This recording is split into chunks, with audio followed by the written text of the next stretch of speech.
Good evening, my friend, and welcome to tonight's sleep-inducing story. I'm Amos Lawrence, and it's an honor to be the voice accompanying you, gently guiding you into a deep and peaceful slumber. This is your moment, a time to unwind, to let your body and mind rest, to drift into a sweet dream where the worries of the day melt away. Picture my voice as a gentle breeze, brushing over you, carrying calm and serenity, helping you fully relax. Let's begin by finding a comfortable position. Perhaps you're lying in bed, your head resting on a soft pillow, your body wrapped in a warm blanket. Or maybe you're seated in a cozy chair with a cushion supporting your back, feeling relaxation spread through your body. Wherever you are, take a moment to adjust your position until you feel completely at ease. If needed, shift gently to find that perfect spot where your muscles can fully let go. Now, when you're ready, close your eyes. There's no rush. Do this at your own pace. Let your eyelids close gently, like a door softly shutting, separating you from the outside world. As your eyes close, notice how your body feels in this moment. Pay attention to how your body connects with the surface beneath you. Perhaps the softness of the mattress, the warmth of the blanket, or the steady support of the chair. Feel the safety and comfort surrounding you, like a gentle embrace holding you close. Take a moment to notice your breath. You don't need to change how you're breathing, just observe it. Notice how the air enters your nose, cool and gentle, then leaves your body, carrying away any lingering tension. With each inhale, you're drawing in fresh, vibrant energy. With each exhale, you release what no longer serves you. Worries, stress, fleeting thoughts.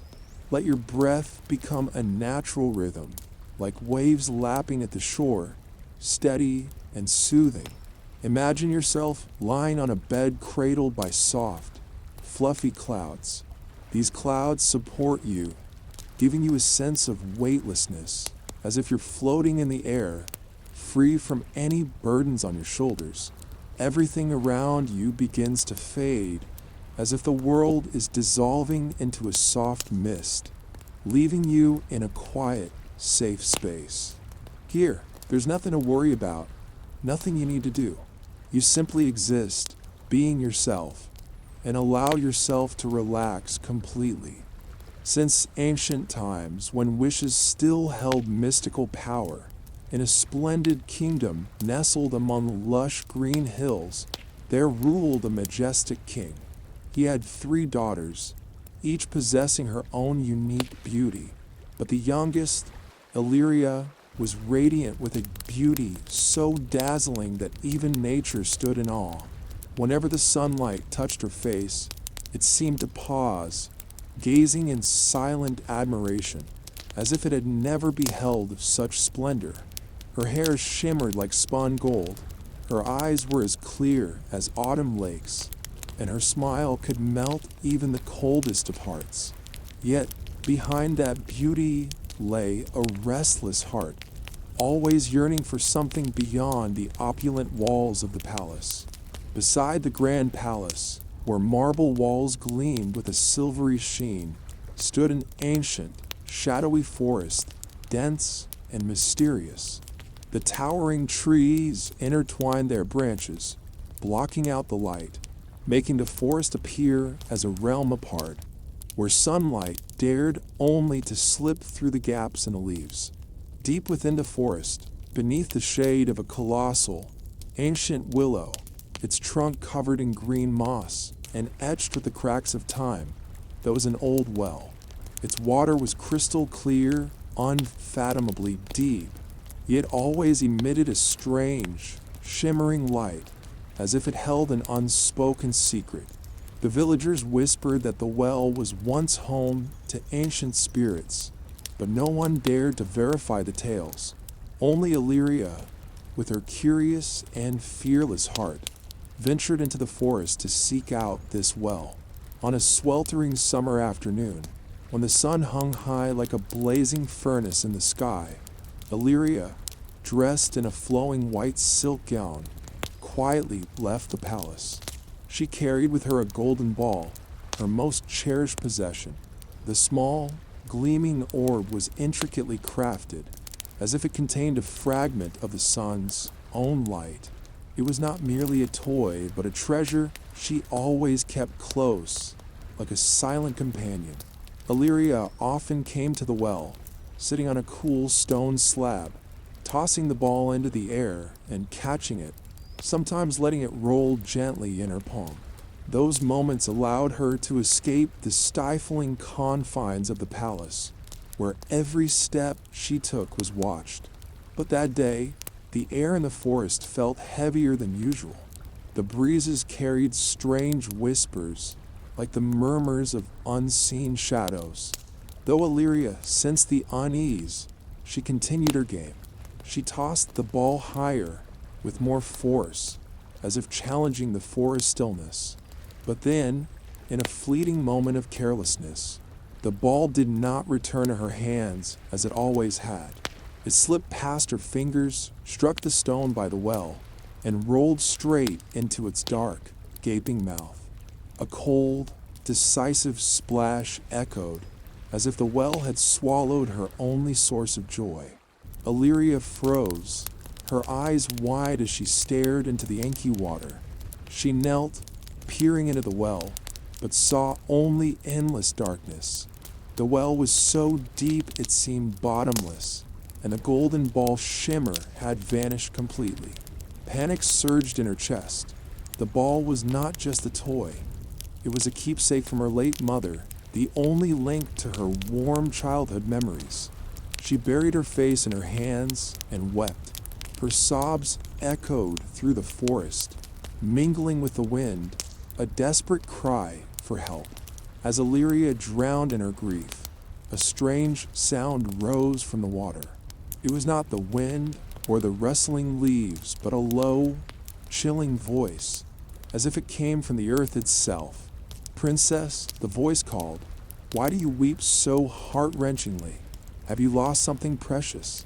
Illyria started, wiping her tears and scanning her surroundings for the source of the voice. But the forest remained silent, with only the faint glimmer of water catching the dim sunlight. Then, from the well's surface, a head emerged, glinting in the light. It was a frog, but not an ordinary one. It was larger than any frog she had ever seen, with eyes glowing red like twin rubies, sparkling eerily. Its slick, glistening skin shimmered with a layer of dew, and its wide mouth curved into a smile that sent a shiver down Illyria's spine. "Who are you?" she cried, stepping back, her heart pounding. "How dare you speak to me? I am but a creature of the well." The frog replied, its voice smooth yet tinged with something cryptic. "I heard your cries, and I know you've lost your golden ball. I can help you retrieve it." Illyria was stunned, unable to believe her ears. A frog, a lowly creature, claimed it could help her, but her desperation made her listen. "Can you truly do it? The well is so deep no one can see its bottom." The frog climbed onto the well's edge, its red eyes fixed on her. "I know the secrets of this well, Princess. I can dive down and bring your ball back." But it paused, its voice deepening. "Everything comes at a price." A chill ran down Illyria's spine. Something in the frog's tone unnerved her, as if it harbored a hidden motive. "What do you want?" she asked, struggling to keep her voice steady. The frog tilted its head, its eyes gleaming as if sizing her up. "I don't need your gold or jewels. I want a promise. If I retrieve your ball, you must let me stay by your side, be your dearest companion. I want to eat from your golden plate, drink from your silver cup, and sleep on your silken bed. Do you dare make that promise, Princess?" Illyria was dumbfounded. The frog's request was not only bizarre, but terrifying. A slimy, cold creature wanted to be her closest companion, but the golden ball was all she had, the only remnant of her mother. She bit her lip, torn within. "Fine," she said at last, her voice trembling. I promise. Just bring me the ball, and I'll do whatever you ask." The frog gave a cryptic smile, then, without another word, plunged back into the water. The well's surface rippled, and darkness swallowed it. Illyria stood there, her heart racing, unsure of what she had just agreed to. The forest around her grew quieter, but it was not a peaceful silence. It was the stillness before storm. Illyria stood frozen by the well, her eyes fixed on the gently rippling water. The frog had vanished into the well's depths, carrying her uneasy promise. The surrounding forest seemed to watch, its branches swaying slowly, as if waiting for something to unfold. She clenched her fists, her nails digging in her palms, trying to dispel the growing anxiety. Would the frog truly return with her golden ball? And if it did, what will be the true cost of her promise? Her vow, though spoken in desperation, now felt like an invisible chain tightening around her heart. Minutes passed, but to Illyria they stretched like a century. Then, from the well's depths, bubbles rose, accompanied by a strange sound, like stones grinding together beneath the water. The frog emerged, slowly but confidently, its red eyes glinting like tiny flames in the twilight. In its mouth was the golden ball, gleaming without a scratch, as if untouched by the well's darkness. It hopped onto the bank, placed the ball on the soft grass at her feet, and looked up at her with that same enigmatic smile. Illyria knelt, her trembling hands picking up the ball. Its light reflected on her face, highlighting her tear-streaked eyes. She clutched it to her chest, feeling as if she had reclaimed a piece of her soul. You did it," she whispered, her voice full of awe. But her joy was short-lived as the frog spoke, its tone low and laden with meaning. "I kept my word, princess. Now it's your turn." She looked up, meeting the frog's gaze. Something in its eyes made her shudder. Not deceit, but a terrifying certainty, as if it saw a future she could not yet fathom. Illyria stood, stepping back, the ball still clasped tightly in her hands. I will keep my word," she said, but her voice wavered, betraying her reluctance. Deep down, she thought, what can a frog do? It's just a creature of the well. I'll take the ball back to the palace, and it will never find me. Without waiting for the frog to say another word, Illyria turned and fled through the forest. Branches snagged at her dress, but she paid them no mind. All she wanted was to escape the well, the frog, and the terrifying promise she had made. The wind whistled past her ears, mingling with the frantic pounding of her heart. When the palace came into view, its towering spires glinting under the sunlight, she finally allowed herself to breathe a sigh of relief. She thought she had escaped. But that night, as the moon hung suspended in the sky, a strange sound echoed outside the palace doors. It was a wet, slapping noise, like damp footsteps on the cold marble floor. Illyria was seated at the dining table, surrounded by her father, the king, and his courtiers, the light from flickering candles illuminating the golden plate before her. Suddenly, a loud, deliberate knock resounded. "Princess Illyria, fairest of all," a low, chilling voice called. "Open the door for me." Illyria flinched, dropping her silver spoon onto the table. The courtiers glanced at her, their eyes a mix of curiosity and concern. The king, his face stern, set down his knife and asked, "My dearest, who is calling you? Why do you look so pale?" Illyria's throat went dry. She wanted to say it was just a frog, but how could she explain without making herself a laughingstock?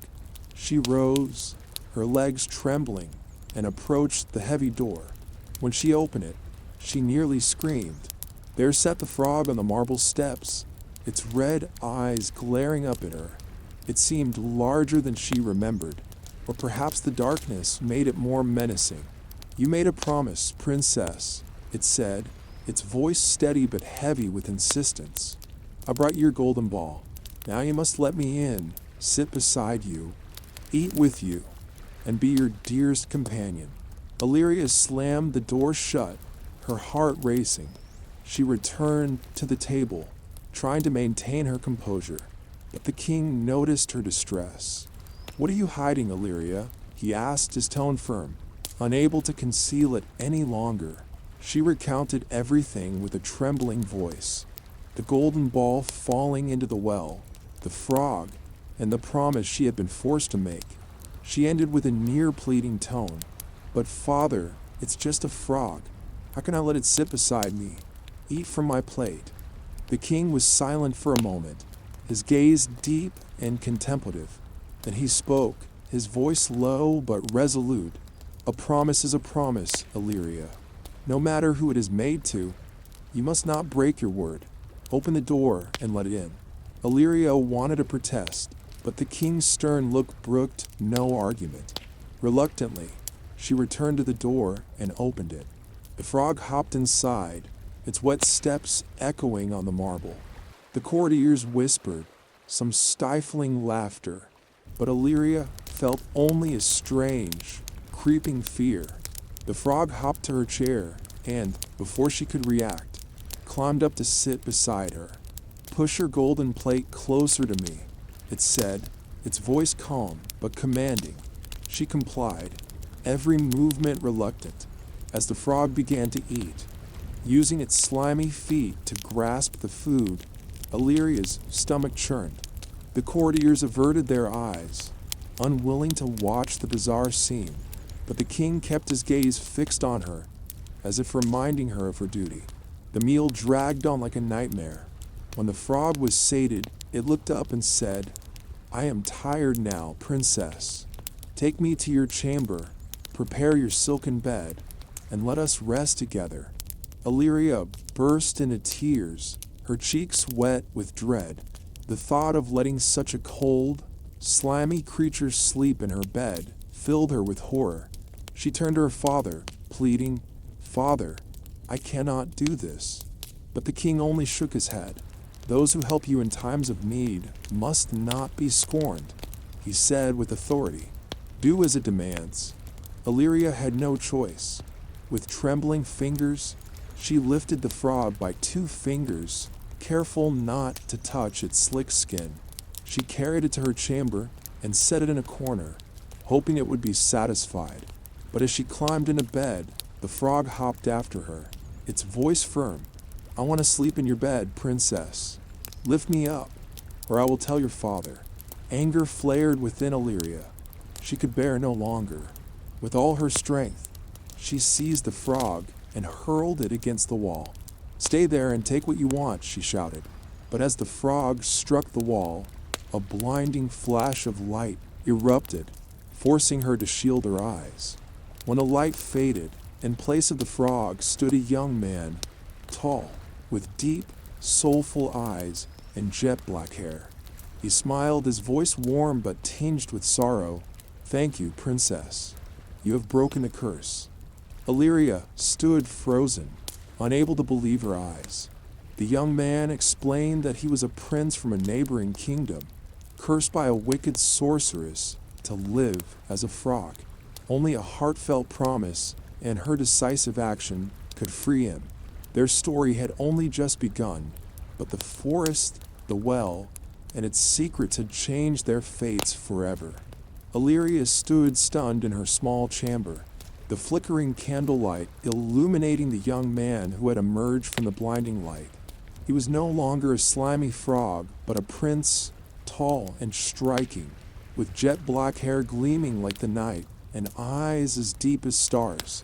His smile was both gentle and tinged with an indescribable melancholy, as if he carried a heavy secret.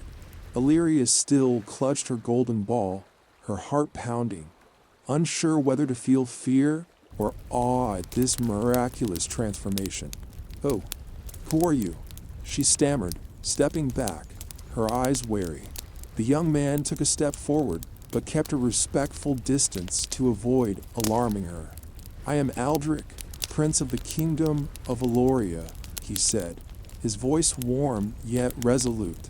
I was cursed by a wicked sorceress, trapped in the form of a frog, confined to the depths of that well for years. Only someone with a true heart could break the curse, and that was you, Princess Illyria. Illyria blinked, trying to process his words. The story sounded like an ancient legend, but what had unfolded before her eyes was real.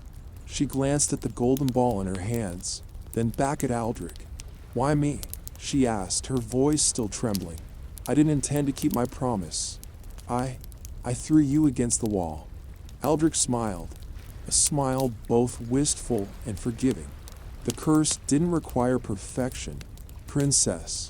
It required a decisive act, a moment when your heart revealed its truth. You may not have wanted to keep your word, but your anger and resolve broke the magical chains." He paused, his gaze piercing her soul.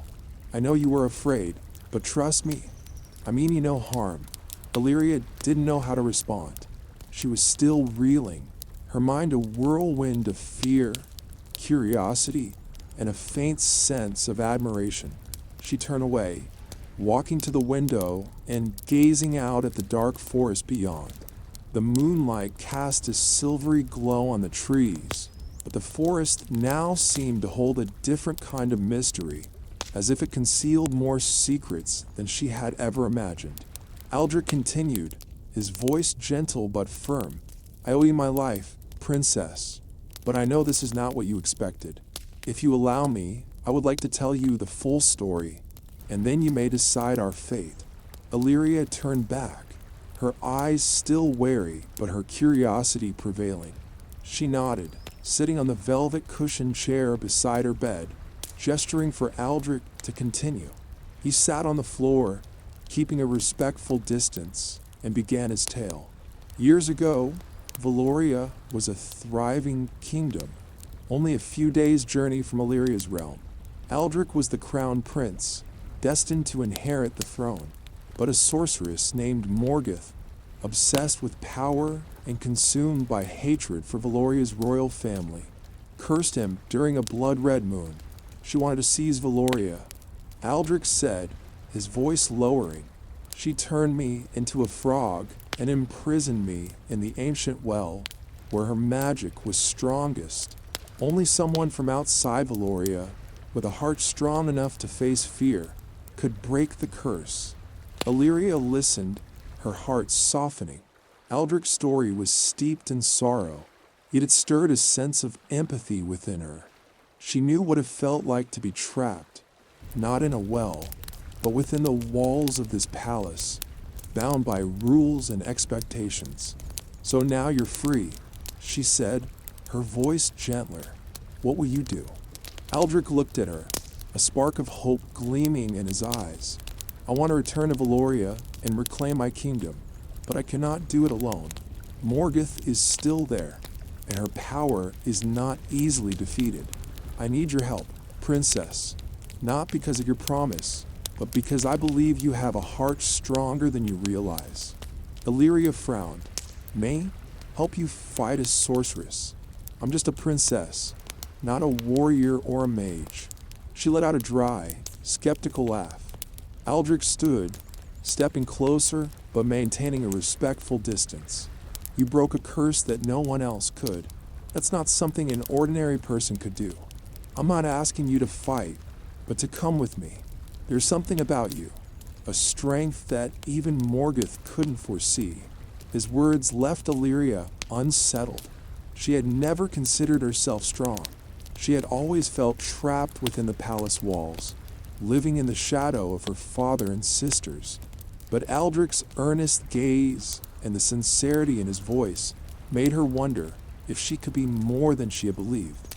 The next morning, as dawnlight streamed through the window, Illyria brought Aldrich before her father. She recounted the entire story, from the well to the miraculous transformation. The king listened, his eyes thoughtful. "If what this young man says is true," he said at last, "then you have done something extraordinary, Illyria. Were you certain you want to embark on this path?" Valoria is far, and this sorceress is no trifling foe. Illyria took a deep breath. She glanced at Aldrich, then back at her father. I don't know what I can do, father, but I cannot turn my back on him. If I unknowingly broke his curse, perhaps fate intends for me to continue. The king nodded, a rare smile softening his stern face. Then go, my dearest, but take a guard and my blessing with you. That day, a magnificent carriage was prepared. 8 white horses, each adorned with golden reins, stood ready. Behind the carriage was a middle-aged man with a steadfast demeanor and eyes full of loyalty. Aldrich introduced him as Heinrich, his faithful servant since childhood. When I was turned into a frog, Aldrich said, Heinrich bound his heart with 3 iron bands to keep it from breaking with grief. He is the most loyal man I know. Illyria looked at Heinrich, sensing the depth of his devotion. She smiled, and he bowed in return, his eyes bright with joy at seeing his master freed. Their journey to Valoria began. The carriage rolled along rugged roads, passing through deep forests and endless fields. But partway through, a sharp crack sounded from behind. Illyria started, clutching Aldrich's hand. Is the carriage broken? She asked, her voice laced with worry. Aldrich turned, calling out, Heinrich, what's wrong? The servant smiled, his voice thick with emotion. It's not the carriage, my lord. It's the iron band around my heart. It just broke, for you are free. Twice more during the journey, the crack rang out. Each time, Illyria grew anxious, but Aldrich only smiled, and Heinrich confirmed that it was the remaining iron bands breaking, marking his joy and freedom. Illyria began to sense something greater awaiting them in Valoria, not just the kingdom, but a shared destiny.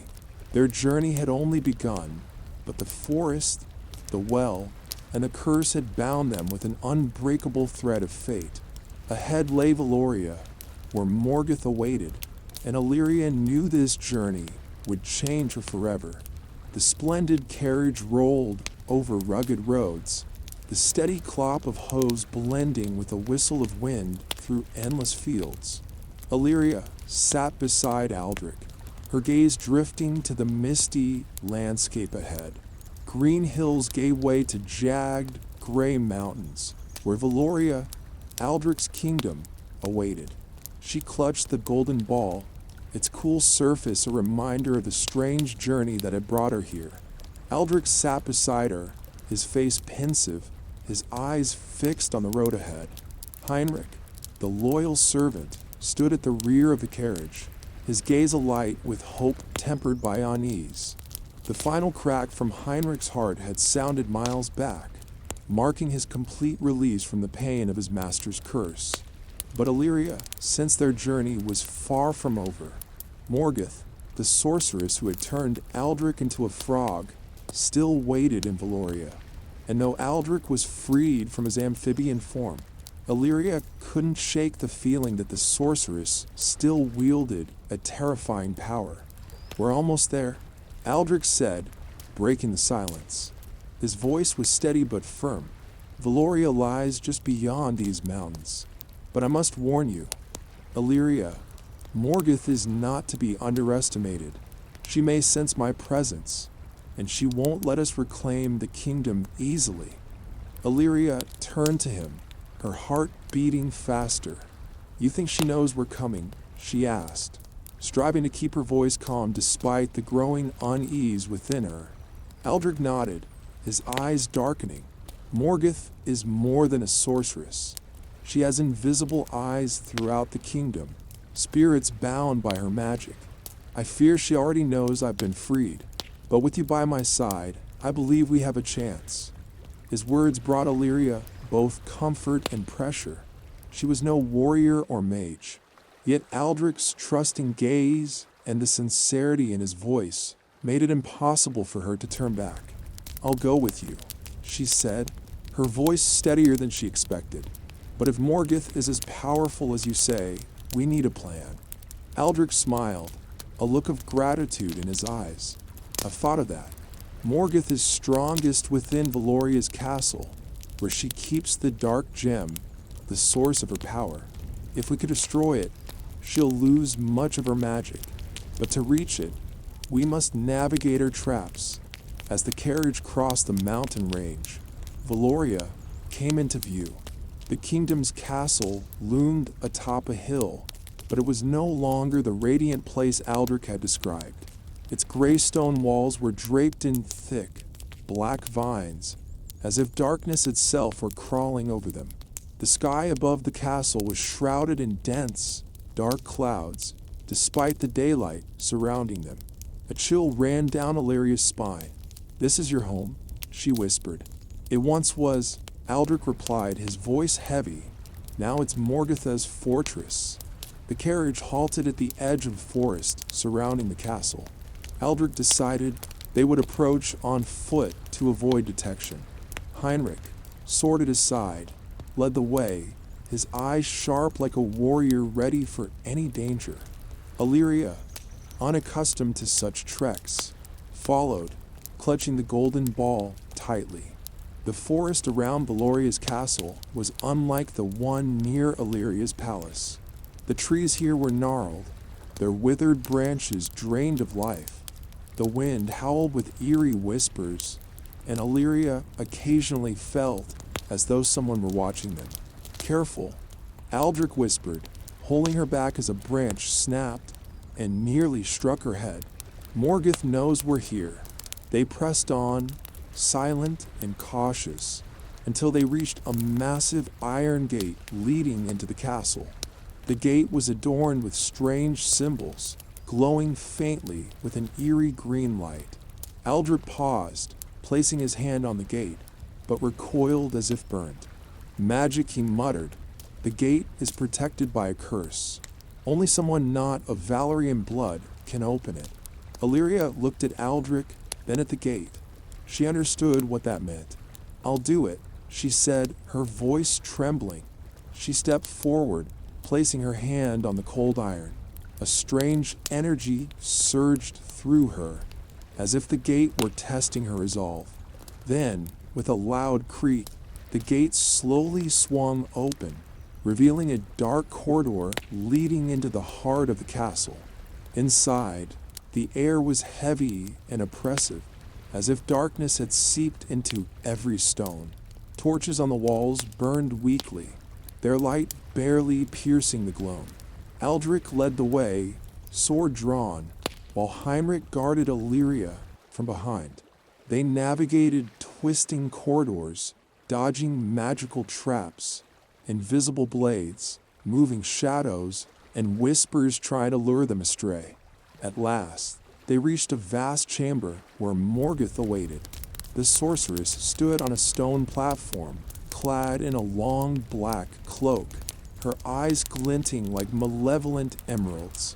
In her hand was the dark gem, radiating a deep crimson light that seemed to devour the surrounding glow. "Aldrich," she hissed, her voice cold and sharp, "you dare return, and with a feeble princess in tow." Illyria's face flushed. She was not feeble. She had broken the curse, opened the gate, and now stood here, facing the sorceress. "I'm not afraid of you," she said, her voice shaky but resolute. Morgoth's laughter echoed like a raven's caw. "You think yourself strong, girl? You're merely a pawn in my game." She raised the dark gem, and a beam of red light shot toward Aldrich. Heinrich swiftly pushed him aside, his sword deflecting the beam, though the force knocked him to the floor. Aldrich charged, his sword striking an invisible shield around Morgoth. In that moment, Illyria realized the gem was the key. She gripped the golden ball, feeling its weight in her hand. A thought sparked within her. The golden ball was more than a keepsake. It held a power that had guided her to Aldrich. Without hesitation, Illyria hurled the golden ball at the dark gem. The two collided, unleashing a blinding explosion of light. Morgoth screamed as the dark gem shattered, her power dissolving. She collapsed, her body crumbling to ash, leaving behind a silent void. Aldrich rushed to Illyria, checking if she was unharmed. "You did it," he said, his voice filled with awe. "You saved Valoria." Heinrich, though injured, smiled from behind. "Princess, you are the bravest I have ever seen." The castle of Valoria slowly regained its light. The black vines vanished, and the sky cleared. Aldrich and Illyria stood on the balcony, gazing at the reviving kingdom. "Will you stay?" Aldrich asked, his eyes brimming with hope. Illyria smiled, placing the golden ball in his hand. "I'll stay, but not because of a curse or a promise, because I want to rebuild this place with you." They held hands, and under the radiant sun, Valoria began a new chapter, a story of courage, loyalty, and love forged through the harshest trials. Illyria and Aldrich stood on the highest balcony of Valoria's castle, the morning sunlight illuminating the stone walls now free of Morgoth's black vines. The kingdom stretched before them, from lush, reviving fields to distant villages where chimney smoke signaled life's return. The golden ball rested in Aldrich's hand, gleaming as a symbol of their shared journey. Illyria felt the warmth of his hand as they clasped tightly, and in that moment, she realized fate had led her here, not just to break a curse, but to discover a part of herself she never knew existed. Yet their story was far from over. Though Morgoth was defeated, traces of her dark magic lingered in Valoria. Whispers of trapped spirits, villages still gripped by fear, and secrets buried deep in the kingdom's earth made it clear to Illyria and Aldrich that rebuilding Valoria was not just about restoring walls or fields. It was a journey to restore faith, unity, and hope for an entire people. In the days that followed, Illyria and Aldrich set to work rebuilding the kingdom. As the rightful prince, Aldrich summoned the surviving members of the old court. Many had been manipulated or exiled by Morgoth, but their loyalty to Valoria remained unshaken. Heinrich, the faithful servant, became Aldrich's right hand, reorganizing the army and securing the castle. Illyria, though unaccustomed to leadership, quickly found her role. She traveled to villages, listening to the stories of farmers who had lost crops and families torn apart by Morgoth's curse. She carried the golden ball, no longer just a keepsake but a symbol of hope, reminding people that even in the deepest darkness, light could be found. One morning, while speaking with a group of children in a village near the castle, a shy girl approached and took Illyria's hand. "Princess," she whispered, "is it true you defeated the sorceress?" Illyria smiled, kneeling to meet the girl's eyes. "I didn't do it alone," she said. "I had help from a very brave friend and the loyalty of people like Heinrich. But most importantly, I learned that courage isn't the absence of fear. It's facing fear to protect what matters." Illyria's words spread quickly, and soon the people of Valoria began calling her the Princess of Light. The title embarrassed her, but Aldrich only smiled when he heard it. "They're not wrong, Illyria," he said one quiet evening as they sat by the fireplace in the castle's great hall. "You brought light to a place where darkness reigned too long." But not everything went smoothly. One night, while reading an ancient book in the castle library, Illyria discovered a hidden journal tucked behind a shelf. Its yellowed pages bore Morgoth's mark, detailing a final secret.